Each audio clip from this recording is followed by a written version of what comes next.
Good morning. Today I am Prikshit of class 6 and today I am going to explain you about verb.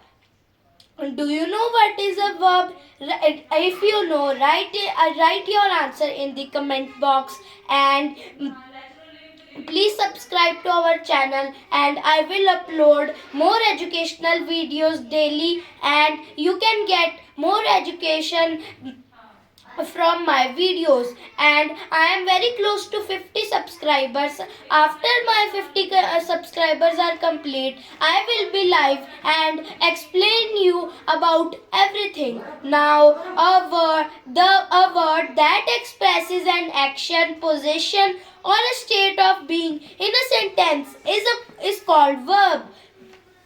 For example, the man delivers milk to the enter region and Nikhil has an old bicycle. अब ये जो दो sentence है इसके अंदर verb क्या है? The milkman delivers. वो क्या करता है? Delivers. अब ये इनकी काइंड्स भी होती है. नेक्स्ट जैसे था Nikhil has an old bicycle. अब इसके अंदर हैज है वो वर्ब है. अब आपको आगे समझ आएगा कि ये हैज और डिलीवर्स कैसे वर्ब है. अब इनकी टाइप्स आती है. इसकी 3 टाइप्स है. 3 types main verbs, linking verbs, helping और ऑक्सिलरी वर्ब्स. हेल्पिंग या फिर ऑक्सिलरी वर्ब्स कहते हैं इनको. पहली हमारी काइंड आती है मेन वर्ब. मेन वर्ब और action verbs are used to express an action, feeling, reads, writes etcetera in a sentence. अब इन मेन वर्ब्स को एक्शन वर्ब्स भी कहते हैं जिसके अंदर हम लोग कोई एक्शन, कोई फीलिंग, रीड्स, राइट्स, कोई फीलिंग टाइप्स जो उसको हम लोग एक्सप्रेस करते हैं, उसको बताते हैं, तो उसको कहते हैं मेन वर्ब्स. जैसे कि the sun shines, the monkey jumps. अब ये तो हो गए मेन वर्ब्स. अब इसके भी 2 टाइप्स होते हैं. There are 2 types of main verbs, transitive and intransitive. अब ट्रांजिटिव होता है these are the verbs which need an object to complete the sentence. For example, never eat any fruit without cleaning it. She writes a letter on every Sunday. अब इसके अंदर जो transitive verbs होते हैं उसके अंदर एक हमें ऑब्जेक्ट चाहिए होता है. जैसे कि इस सेंटेंस में है never eat an fruit without cleaning it. अब इसके अंदर ऑब्जेक्ट है फ्रूट. फ्रूट इसका ऑब्जेक्ट है तो इसको हम ट्रांजिटिव वर्ब कह सकते हैं. जिन सेंटेंसेस को एक ऑब्जेक्ट चाहिए होता है. नेक्स्ट आता है इंट्रांजिटिव. these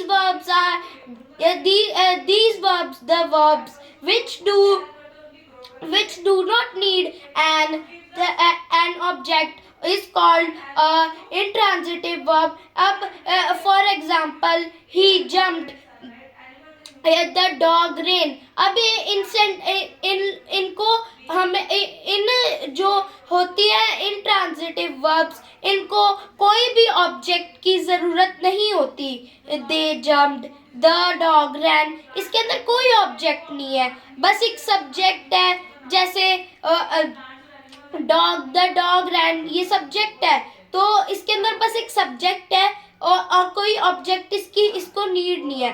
नेक्स्ट आता है हमारा linking verb. A verb that serves at the conductor like conductor between the subject and the other verbs object in the sentence is called a linking verb. अब जो ये verbs होते हैं जो दो सब्जेक्ट एंड अदर verbs जैसे कि object, इन दोनों को ज्वाइन करते हैं, उनके बीच के verbs उनको बोलते हैं linking verbs. For example the plants seem healthy. अब इसके अंदर जो seem है ये जो है ये लिंकिंग वर्ब है. जैसे कि वी आर गुजरातीज। अब इसमें जो आर वर्ड है, आर, तो ये है लिंकिंग वर्ब जो दो चीजों को लिंक कर रहा है। अब नेक्स्ट इसकी टाइप आती है हेल्पिंग और ऑक्सिलरी वर्ब्स। हेल्पिंग और ऑक्सिलरी वर्ब्स होते हैं। A helping verb or an auxiliary verb is um, that is not the main verb of the sentence. It is another verb which we uses the main verb for enhancing the sentence. जो अब ये helping verb होती हैं, ये main verb नहीं होते, पर इनको मेन वर्ब की तरह यूज किया जाता है for enhancing the meaning of the sentence. अब उनको एनहेंस करने के लिए, मीनिंग को एनहेंस करने के लिए इनको यूज किया जाता है। For example, I can come to house by 7 PM। we should use a tissue paper. अब इसके अंदर जो यूज वर्ड है, इसके अंदर जो यूज शुड वर्ड है, शुड, ये है हेल्पिंग वर्ब, ये हेल्पिंग वर्ब है। अब